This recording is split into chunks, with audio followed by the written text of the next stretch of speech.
నమస్తే అండి. నమస్తే. ఇండిగో ఎయిర్ హోస్టెస్‌కి జరిగిన ఇబ్బందికరమైన విషయం ఇది. యాక్చువల్‌గా ఎయిర్ హోస్టెస్ చాలా అందంగా ఉంటారు. చాలా ధైర్యవంతులుగా ఉండడం కూడా చాలా సందర్భాల్లో మనం చూసామండి. మనం ఫ్లైట్ ఎక్కినప్పుడు కొంతమంది ఆకతాయిలుంటారు. కాస్త చలాకీగానే బిహేవ్ చేస్తూ ఉంటారు. కొంతమంది అట్లా వెళ్ళిపోతారేమో గానీ కొంతమంది క్వెషన్ చేస్తారు. మనం కూడా చూసాంగా ఎవరో ఒక ప్రయాణికుడు ఫోటోస్ తీస్తుంటుంటే ఆమె ఆపి ఫోటో తీసుకొని దాన్ని డిలీట్ చేపిచ్చి పెద్ద ఇష్యూ చేసింది. ఇక్కడ ఇండిగో ఎయిర్ హోస్టెస్ కూడా అదే జరిగింది. నైట్ షిఫ్ట్‌కి వెళ్తున్నారు ఆమె. ఎప్పుడూ వచ్చే క్యాబ్ డ్రైవరే. అది కూడా మళ్ళీ మధ్య దారిలో ఎక్కడా చేయలేదు. ఎయిర్‌పోర్ట్‌కి దగ్గరలోనే అక్కడికొచ్చాక కార్‌ని డైవర్ట్ చేసి ఆమెపై అత్యాచార యత్నం చేశాడంట. ఆమె గట్టిగా అరిచిందంట. ఫోర్స్‌గా ఆయన్ని నెట్టివేసిందంట. చిన్న సైజ్ ఫైట్ జరిగింది. ఆమె ధైర్యాన్ని చూపించింది. అతను పారిపోయాడు. ఇది కాస్త మహిళల పట్ల నైట్ షిఫ్ట్‌లు చేసే వాళ్ళకి కాస్త ఇబ్బందికరమైన అంశమే. భయం కలిగించే విషయమే. ఇప్పుడు అతను రెగ్యులర్‌గా ఇండిగో ఎయిర్‌లైన్స్ వాళ్ళ పెట్టుకున్న క్యాబ్ డ్రైవర్లు వీళ్ళు. హ్మ్. క్యాబ్స్ వాళ్ళు రెంట్‌కి తీసుకుంటారు. మంత్లీ రెంట్‌కి తీసుకుంటారు.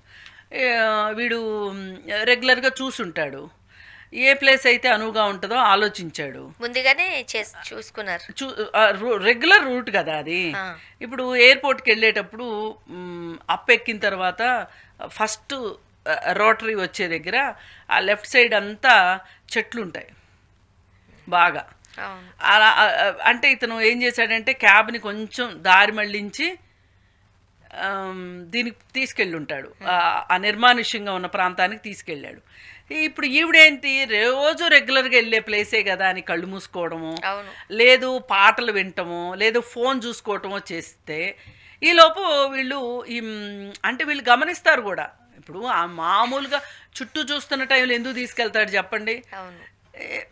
అది సరి అయిన సమయం అనుకున్నాడు, తీసుకుని వెళ్ళాడు. వెళ్తే అతను ఊహించింది ఏంటి అంటే ఒక మహిళ ఎదురు తిరుగుతుందా, ఎదురు తిరగగలదా. పైగా ఈ మధ్యకాలంలో కొన్ని చౌకబారు వ్యాఖ్యానాలు దీంట్లో చూస్తున్నాం మనం సోషల్ మీడియాలో. ఆడవాళ్ళకు కూడా చాలా ఇష్టాలు ఉంటాయి. అవును. మనం ప్రయత్నిస్తే చక్కగా పడతారు వాళ్ళు. బాగా చదువుకున్న అమ్మాయిలు, పెద్ద పెద్ద ఉద్యోగాలు చేసేవాళ్ళు కూడా మగపిల్లలంటే పడి చచ్చిపోతున్నారు. గంటకి కొంతమందిని అద్దెకు తెచ్చుకుంటున్నారు. ఇట్లాంటివన్నీ చూస్తే ఓహో ఈమె కూడా ఆ కేటగిరీ ఏమో అనుకున్నట్టున్నాడు. అనుకుని ఓ ప్రయత్నం చేశాడు. ప్రయత్నం చేస్తే ఆమె లాగి తన్నింది, పారిపోయాడు. కారు తీసుకుని మరీ పారిపోయాడు. అక్కడ ఆమె సమయస్ఫూర్తి నేను ఎదిరించగలను అనుకుంది. ఎదిరించింది ధైర్యంగా. ఎంతో కొంత ఏవో కొంచెం ఫీట్లు కూడా వచ్చి ఉండొచ్చు ఆమెకి. లేదంటే అంత ఈజీగా వాడికి 2 పడి ఉండేవి కాదు. అవును. ఇప్పుడు ఒక్కొక్కసారి సోషల్ మీడియాలో ఈ నేర్పించేవి ఈ టెక్నిక్స్ కూడా చూపిస్తున్నారు. అవును. మనం అంటే వాళ్ళని ఏ ప్లేస్లో మనం పట్టుకుంటే వాళ్ళని మనం కంట్రోల్ చేయగలుగుతాము, ఇబ్బందికరమైన పరిస్థితిని ఫేస్ చేసినట్లయితే మనం ఎట్లా ఫైట్ చేయొచ్చు. ఆ మెళకువలన్నీ ఆ మెళకువలేమో ఆమెకు కూడా కొంచెం ఐడియా ఉన్నట్లున్నాయి. మొత్తానికి ఏదైతేనేమి ఆపరేషన్ సక్సెస్. ఆ ధైర్యం చూపించింది చూసారా, అది చాలా చాలా గొప్ప విషయం.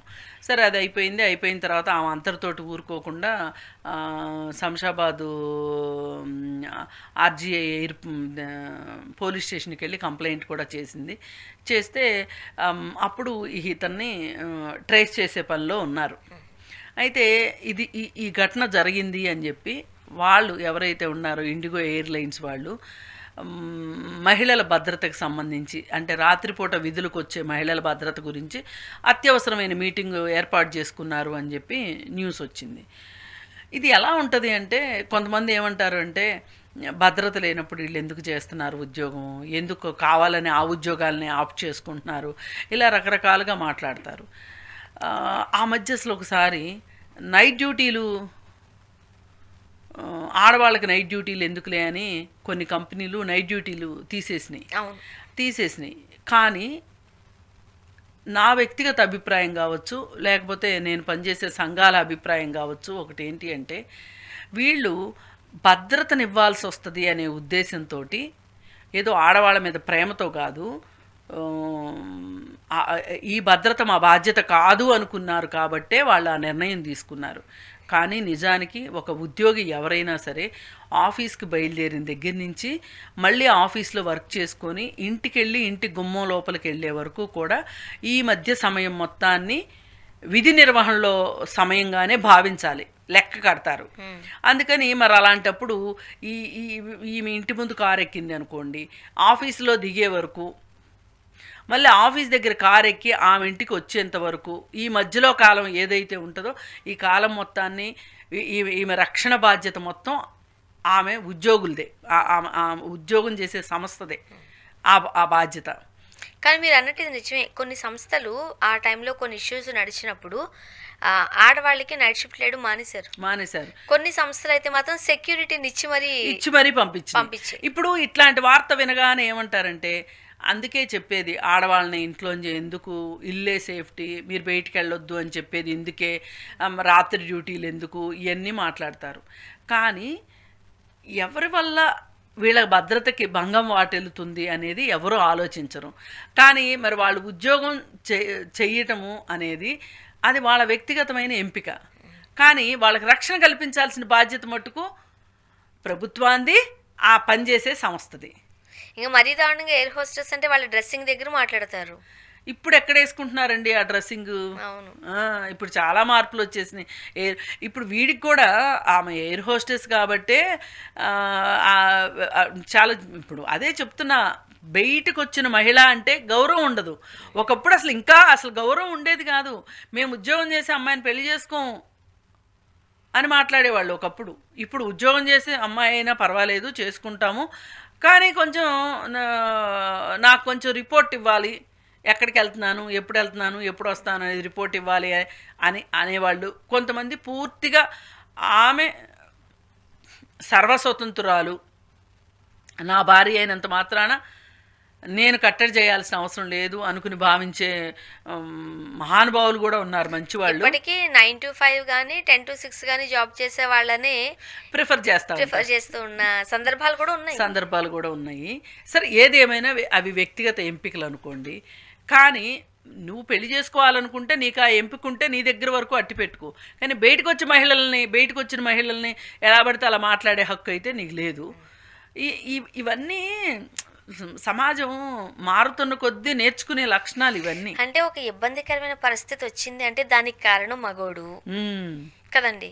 మగవాళ్ళ వల్ల ఆడవాళ్ళు ఇబ్బందులు పడుతున్నారు. ఇప్పుడు ఆమె జాబ్ కోసం వెళ్తున్నారు.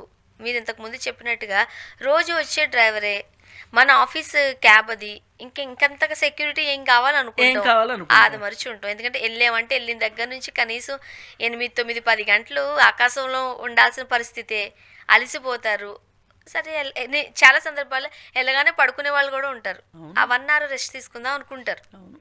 ఆ టైంలో ఇబ్బందులు పెట్టేది వీళ్ళు, దానికి పర్యవసనాలు మాత్రం ఆడవాళ్ళు భరించాల్సి వస్తుంది.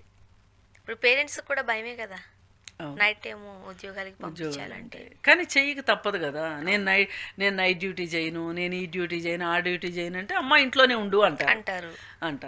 అందుకని ఇది ఛాలెంజ్. అందుకే మనము సమయస్ఫూర్తి ఉండాలి, అటెంటివ్గా ఉండాలి అనేది ఇందుకే. ఆడపిల్లలు ఎలాంటి జాగ్రత్తలు తీసుకోవాలి కూడా మాట్లాడుకోవాలి. ఎందుకంటే ఎంత కాదన్నా మనమే కదా ఇబ్బందులు పడేది. అవును. నేర్చుకోవాలంటారా వాళ్ళు కూడా మార్షల్ ఆర్ట్స్ లాంటివి? నేర్చుకోవాలి.